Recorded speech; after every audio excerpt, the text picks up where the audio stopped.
Hi guys, it's Mrs. Barker again. I am back in my kitchen because unfortunately it is raining, so I'm looking for things to do inside rather than outside in the sunshine.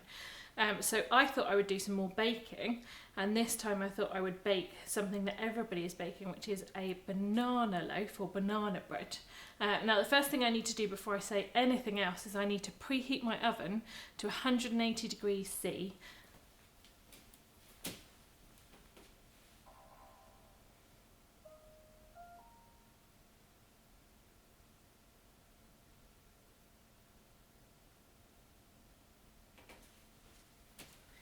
So I'm mostly following Mary Berry's recipe in her 100 Cakes and Bakes, because she is the queen of baking if you ever watched the Great British Bake Off.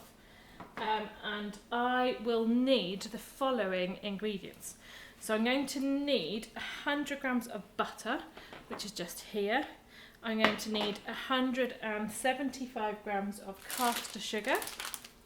I'm going to need 2 large eggs.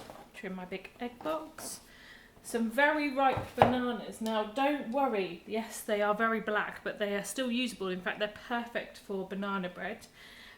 Some self-raising flour, 225 grams of that, and a teaspoon of baking powder, and also 2 tablespoons of milk.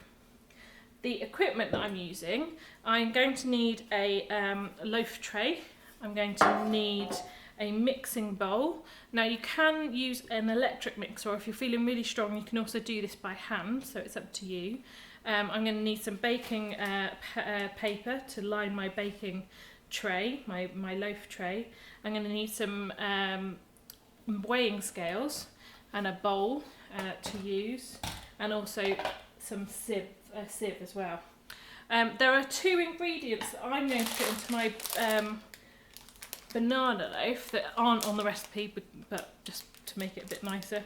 So I'm going to use a bit of vanilla paste because I like the taste of that, and also because, as you know, I like chocolate. You saw that in the last video. I'm going to use some chocolate chunks as well to go in there as well. So the next thing I need to do, having preheated my oven, is line my baking tray, my loaf tray, with some butter and some greaseproof paper. So I use my hands for this, and it's going to be a bit messy. I'm going to have to clean my hands afterwards. And all I am doing is spreading the butter all the way around the edge of the tray to stick the baking paper to it, and to make sure that the cake itself doesn't stick to the tray. So you can see now there's not a lot of butter that I used, but just a bit of butter all the way around the edge, and I'm just going to rinse my hands with some hot water to get rid of that.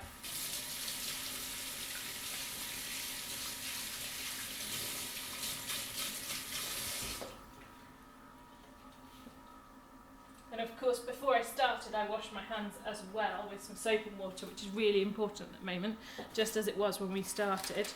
So I'm going to get my baking paper, and I'm going to line my loaf tray with baking paper. Get some scissors to cut that off.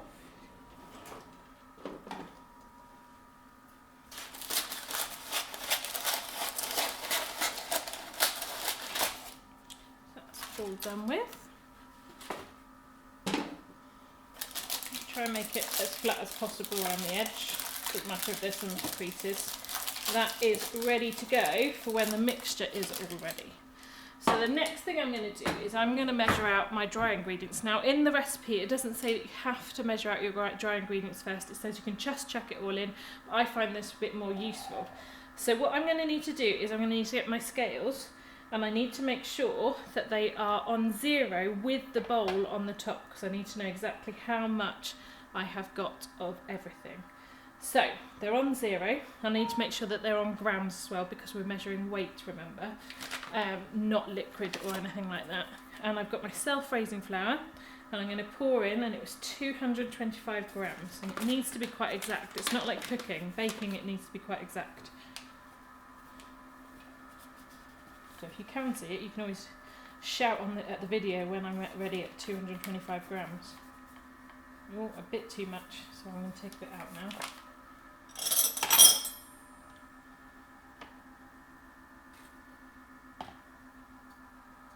A little bit too much. I was on 223, 24. And 25. Perfect. So I'm going to put that into my mixer first.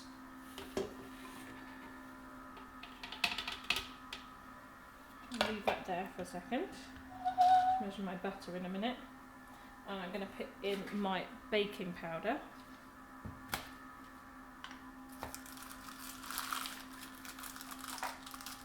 And that was 1 level teaspoon of baking powder, so about that much. Shake that in. Give all of that a stir. Make sure it's all mixed in together.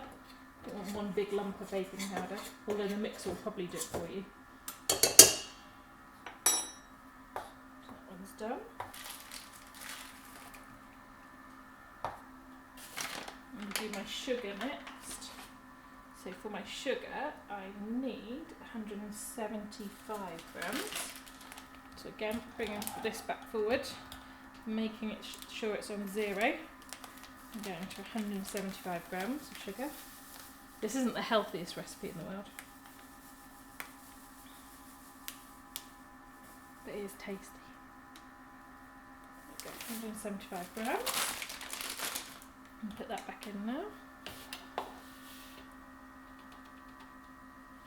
And then I'm going to do sort of my wet ingredients now. So that's my butter and my bananas and my milk.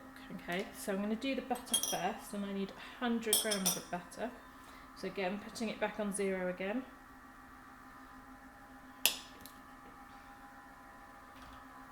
That's 45, so probably double that. A little bit more. There we go, perfect. 100 grams. Right, move my scales out of the way because I'm finished with those. And I'm going to get my bananas. Now they will be very squishy if they're red. Oh, don't drop it on the floor like me. Luckily we're peeling those. So they're going to be a bit squishy. That's okay, that's exactly what we want. So peel it as best you can.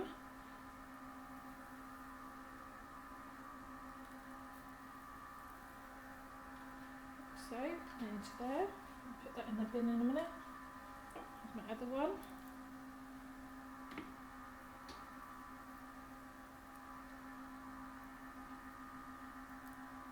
It's a perfect way of using up any bananas you've got that are not ones you're going to want to eat because they've gone too mushy. So, using my fork now, move that out of the way because I finished with that as well. I'm going to mush up the butter and the bananas together.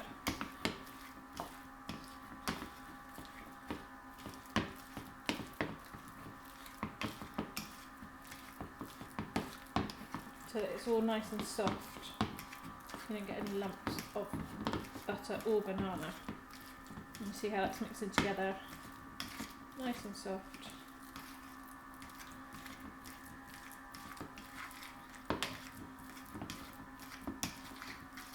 Turn the light on so you can see a bit better. And I'm going to put my milk in. So that was 2 tablespoons of milk. 1, 2, into there.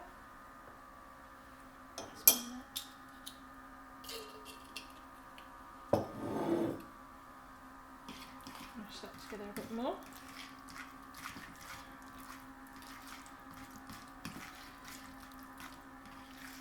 Then the vanilla paste.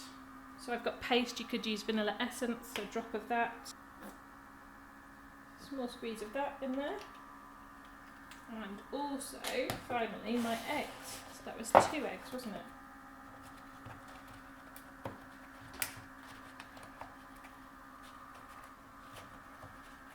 I think it was sticky. Try not to get the shell in there, because you don't want any shell in your nice cake afterwards. 1.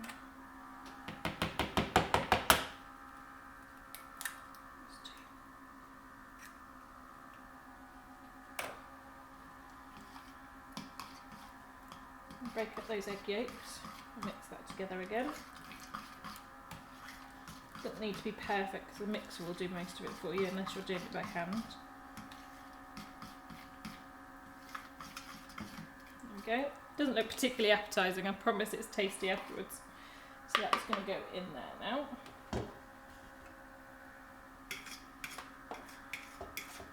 Use your fork or a spoon to get all the last drops out. And it's going to get a bit noisy in a minute because the mixer is a bit noisy.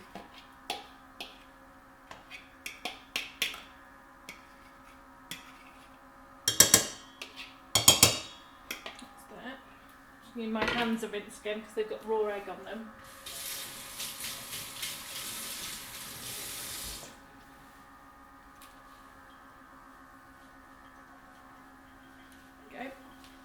Now, hopefully you'll be able to see my mixer. It's on. I'm going to push this down and lock it into place.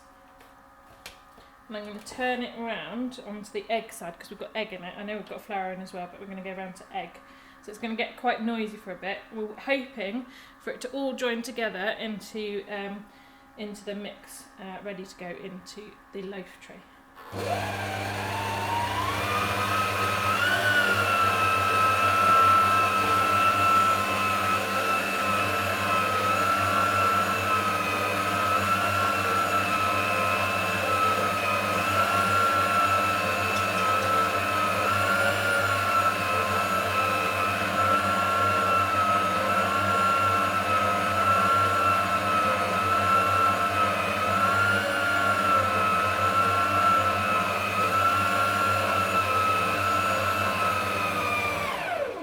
What sometimes happens with the electric mixer is it doesn't quite reach the sides, so I'm just going to scrape it round to make sure everything's being mixed in together and then put it back on again.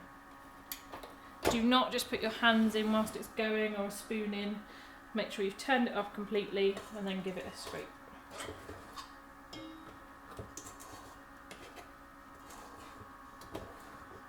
Make sure all that flour's mixed in.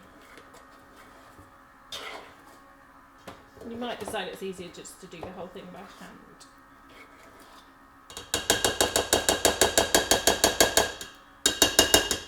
We'll use that again in a minute to scrape in the rest of the mixture.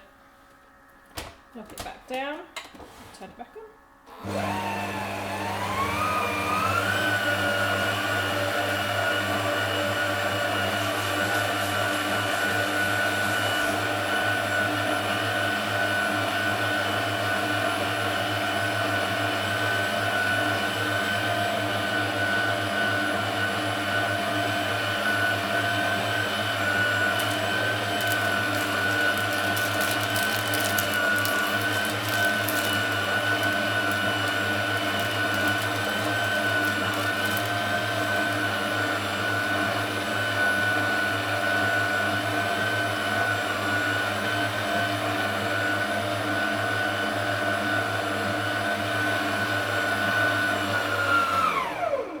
That's now perfectly mixed, ready to go in the oven. Of course, we don't want to forget the vital thing, the chocolate. So I'm just going to take the whisk off. Give it a bash, make sure you've got all of your mixture off it.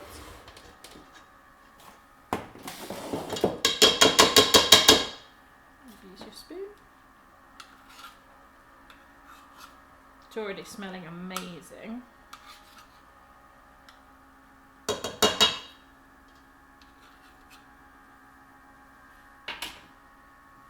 So, well, you'll notice I didn't put in my chocolate chips when it was mixing in the mixer. I'm going to do that by hand because I don't want them to break up or anything.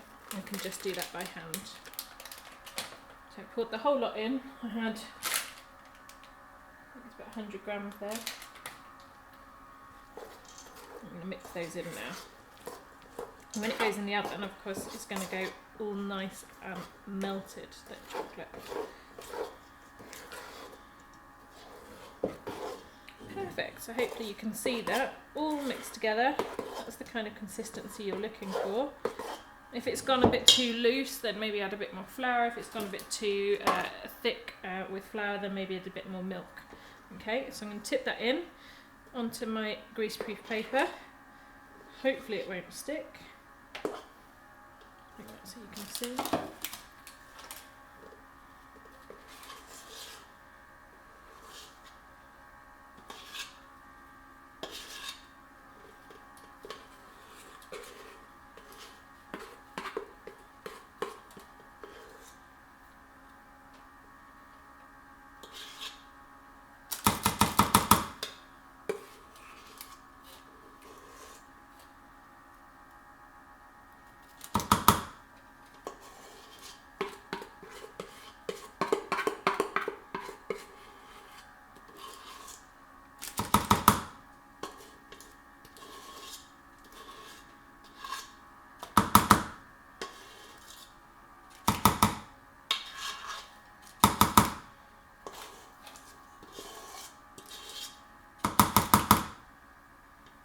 Right, so that's all in there. I'm going to try and level it up a little bit. Now you'll look at it and you might think, oh, there's not enough mixture there, it's not got to the top. You don't want it to the top because it's going to rise. That's why we've got self-raising flour and the eggs in there to help it rise. So, just level it out. And what we're going to do, get my oven gloves, open the oven, and I'm going to put that in. What's really important at this point is you do not lick the bowl. Unlike with licking the bowl with Easter nests, this has got egg in it, raw egg. So at the moment it's not cooked, it's not good for you, it can make you poorly, so don't lick the bowl. Resist temptation even though it smells really tasty. So I've got my oven gloves, really important for safety because the oven is hot even though this isn't yet. And we're going to put that into the oven.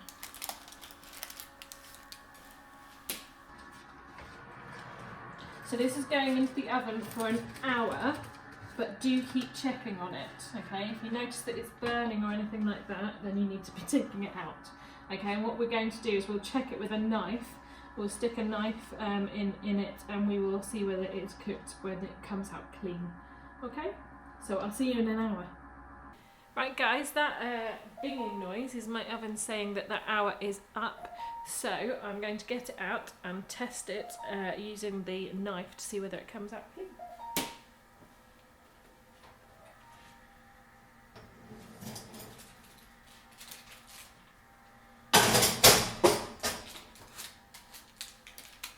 Obviously, don't forget when you're getting it out of the oven to use your oven gloves, and also when you're testing it, hold the edge with the oven gloves because it will still be quite hot.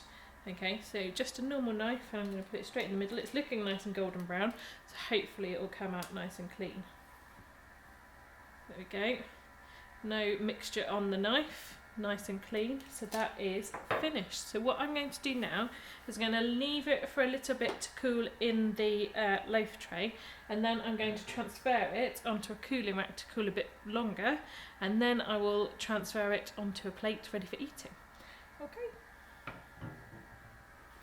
Okay guys, so what I've done is I've taken it out of the loaf tray and I put it on a cooling rack and I let it cool for about 10 to 20 minutes. So that is now ready to go onto the chopping board, and then I will chop off a slice and get somebody to try it.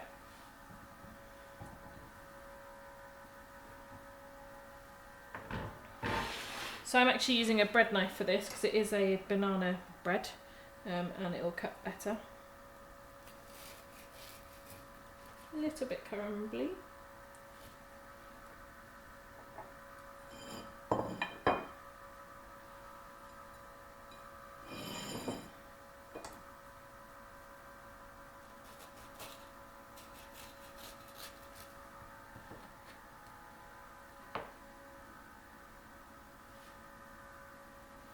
Okay, and what I will do with the rest of it is I will just put a covering over it to keep it nice and moist for the next few days. And I'm just going to see whether there's somebody that wants to try it. So I will introduce you to my husband, Mr. Barker, who will let you know whether it's any good. Fingers crossed.